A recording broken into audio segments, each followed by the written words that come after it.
Hello everyone, good morning. কেমন আছো সবাই? আশা করছি খুব ভালো আছো, আমরাও ভালো আছি। রোজ মর্নিং ওয়াক করার সময় যখন এই জায়গাটা পেরোই, এই যে রাধাচূড়া ফুলগুলো দেখতে আমার এত ভালো লাগে, তবে ভিডিও করা হয় না। আজকে ভাবলাম একটু ভিডিও করে তোমাদের সাথে শেয়ার করি। রোজ এই এত এত ফুল পড়ে থাকে। আজ হলো বৃহস্পতিবার, পুজো করতে আমার বেশ অনেক দেরি লাগে। আমার মনে হয় শুধু আমার নয়, অনেকেরই এই দিনটাতে পুজো করতে অনেকটা টাইম লেগে যায়। তাই আজকে একদম দেরি না করে বাড়ি ফিরেই চাটা খেয়ে আগে ঠাকুরঘরটা পরিষ্কার করে নিলাম। এখন আমার চান টানা হয়ে গেছে, এবার আমি পুজোটা শুরু করে দিই। যেহেতু আজকে অনেকটা লেট লাগে, আজকে মাসির জন্য বসে থাকলে তাহলে তো হলোই।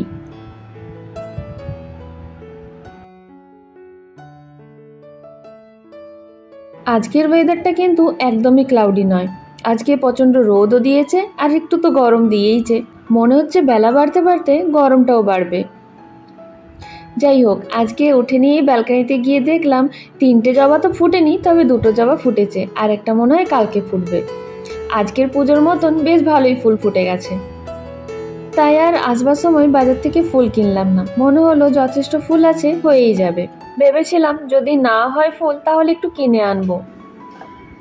তবে দেখো, এই যে একটা এখন বাকি আছে, আর এই 2টো ফুটেছে।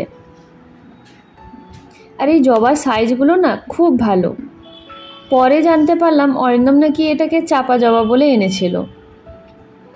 চাপা তো হচ্ছে না, যা হচ্ছে খুবই সুন্দর। এই 2টো তো নিলাম, এবার চলো এই টুকটাক ফুল যা হয়ে আছে সেগুলোও নিয়ে নিই।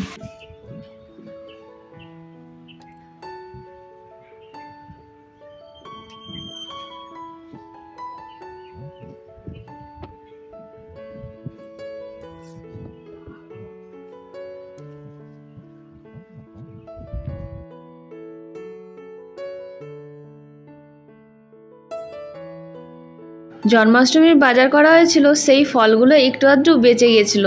সবটা তো আর লাগেনি, তো আমি গুছিয়ে রেখে দিয়েছিলাম। ভাবলাম বৃহস্পতিবার আসছে, আমার সেই দিনে কাজে লেগে যাবে।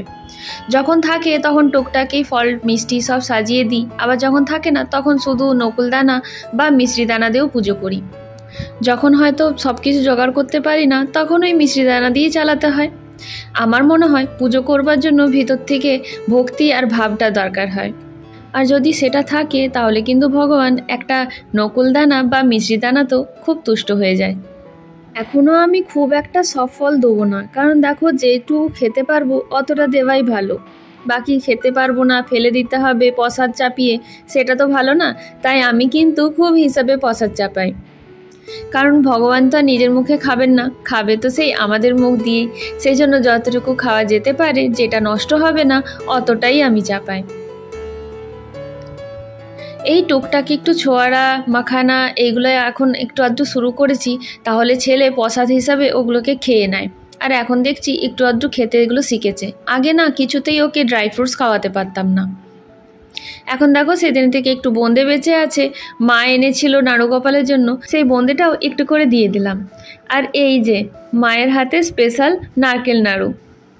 মা আবারও ঠাকুরকে চাপানোর জন্য কিছুটা নিজের জন্য আর কিছুটা আমার বাড়ির জন্য বানিয়ে দিয়েছে। সেই দিনে ওই তো নারকেল নাড়ু বানিয়েছিল জন্মাষ্টমীর পুজোর জন্য, সেই তখনই অনেক বেশি করে মা বানিয়ে নিয়েছিল। এখন বেশ অনেক দিনই চলবে এগুলো।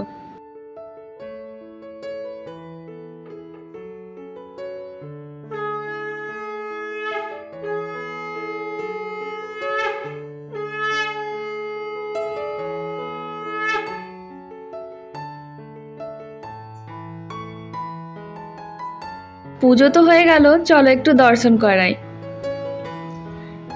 এই যে আমার লাড্ডু গোপাল, দেখো এক বাটি আমার ছেলে জলখাবার দিয়ে গেছিল, তারপর তো আমি যা দিয়েছি সেটা আছেই। তো চলো, এখন অনেকটাই দেরি হয়ে গেছে, এবার এই প্রসাদ টসাদ ঠাকুরকে খেতে দিই, তারপরে নিজে একটু প্রসাদ খেয়ে জলখাবার খেয়ে বেরোতে হবে ছেলেকে আনতে।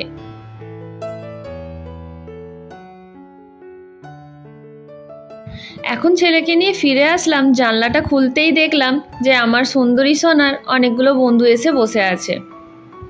কিছুগুলো তো জানলা খুলতে উড়ে গেল, আবার কিছুগুলো দেখা করার জন্য বসে আছে। এখন দেখো আমার ছেলে ওই যে সুন্দরীকে কোলে নিয়ে আছে, আমি তাই দেখাচ্ছি, দেখো তোমার বন্ধুরা এসে গেছে। তাই চলো একটু এই বাচ্চাগুলোকেও খেতে দিয়ে দিই।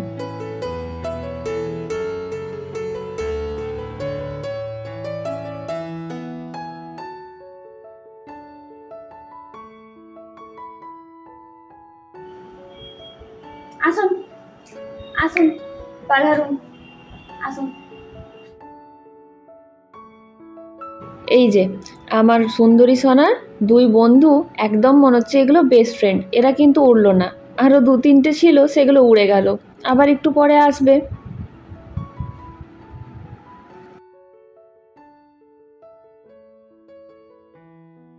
আজকে লাঞ্চ মেনুটা তো বলাই হয়নি। আজকে লাঞ্চে আছে ফিশ ফ্রাই।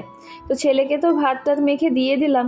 আমার আর খিদে নেই ভাত খাওয়ার, কারণ আমি তো অনেক দেরি করে জলখাবার খেয়ে গেছিলাম। তাই দেখো দুটো বড় বড় ফিশ ফ্রাই আছে, সেইগুলোই নিয়ে এখন বসছি। এগুলো খেলেই আমার পেট ভরে যাবে। বেশ 2-3 দিন ধরে ছেলে আমার বায়না ধরেছে গুপচুপ খাবার। এই বর্ষাকালে না গুপচুপটা খাওয়ানোর আমার একদম ইচ্ছে থাকে না। তবে আজকে একদম শুকনো মৌসুম দেখে দেখলাম না, আজকে বাচ্চাটাকে একটু খাইয়েই দিই। এখন আসলে ওকে নিয়ে যাওয়ার আছে, একটুখানি শপিং করার আছে, তাই জন্য দেখো আগেই ওকে আমি ঘুষ দিয়ে দিলাম। অ্যাকচুয়ালি আজকে টিউশন থেকে বেরিয়েই ও বলল যে আমার খুব খিদে পেয়েছে, বাড়ি চলো। আমি বললাম কিসের খিদে? তখন বললো ঠিক আছে গুপচুপ খাওয়াও। গুপচুপগুলো খুবই ভালো ছিল। গুপচুপ খেয়ে চলে আসলাম এখন দোকানে। আসলে ছেলেরই একটা টি শার্ট কিনবার আছে স্কুলে, তাই জন্যই আসলাম, মানে ইউনিফর্মই বলতে পারো। তবে দোকানে গিয়ে জানতে পারলাম যে স্টক নাকি শেষ হয়ে গেছে, তাই অর্ডার দিয়ে আসতে হলো। বললো কালকে এসে নেবে।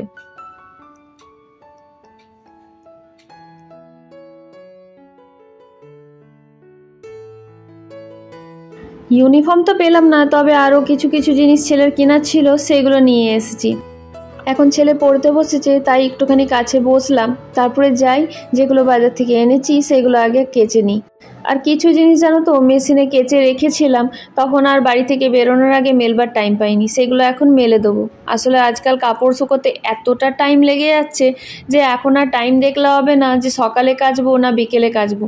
যখনই লাইন থাকছে, যখনই মনে হচ্ছে কাপড় জমেছে, দিয়ে দিচ্ছি মেশিনে, কারণ তারপরে তো সেগুলোকে মেলতে হবে আর সেগুলো শুকোনোর টাইম লাগবে। এখন দেখো এই যে বাজার থেকে এনেছিলাম যেগুলো নতুন জিনিস, গেঞ্জি টেঞ্জি, সেগুলো দিয়ে দিলাম কাচতে। এখন এইগুলো কাচা হোক, আর যেগুলো কেচেছি সেগুলো চলো মেলে দিই। এই সন্ধেবেলাতে কিন্তু কাপড়গুলোকে মেলে দিয়ে ব্যালকানির পাখাটা বেশ চালিয়ে দেওয়া যায় নিশ্চিন্তি মনে, কারণ এখন লাইন চলে গেল ইনভার্টারে প্রেসার পড়বে না, লাইন চলে গেলেই জেনারেটর দেবে। তাই জন্য দেখো পাখা চালিয়েও দিয়েছি, আর যেগুলো যেগুলো একটু একটু শুকিয়ে গেছে সেগুলো একটু পাল্টে পাল্টে মেলে দিচ্ছি। আজকে সকাল থেকে বললাম না অনেকটা রোদ দিয়েছিল বলে অনেক কাপড় জামা শুকিয়ে গেছিল ভালো করে। এখন মা ছেলে দুজনেই রান্নাঘরে দেখে ভেবো না যে ছেলে কিছু আমার রান্নাতে এখন হেল্প করছে। আমি রান্না করছি আর ও কিন্তু নিজের টিফিন ধরছে, কারণ আজকে টিফিনটাও বের করে দিতে ভুলে গেছিলো। দেখো কোনো কাজকে করে দেওয়াটা ইজি, তবে শেখানোটা একটু টাফ। আর আমি কিন্তু শেখানোটাতেই বিশ্বাস রাখি। আমি ওকে বললাম না, 1-2 দিন তুমি নিজে ধোবে, কষ্ট করবে, তখন ঠিকই মনে থাকবে যে এসেই আগে টিফিনটাকে ধোয়ার জন্য বের করতে হবে।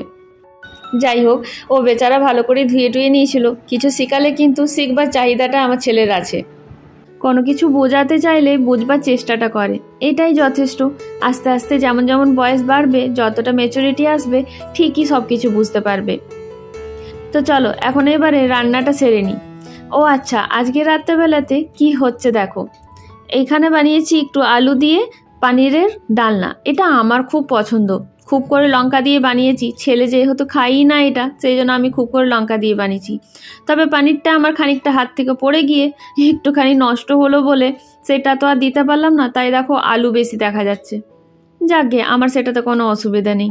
আর এখানে আছে ছেলের জন্য পানির ভুর্জি। ও বলল আমি তো ওটা খাবো না, আমি কিন্তু পানিরই খাবো, পানির ভুর্জি বানিয়ে দাও, অনেক দিন খাওয়া হয়নি।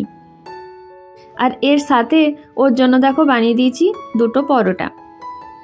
এগুলো কিন্তু আটারই পরোটা বানিয়ে দিয়েছি।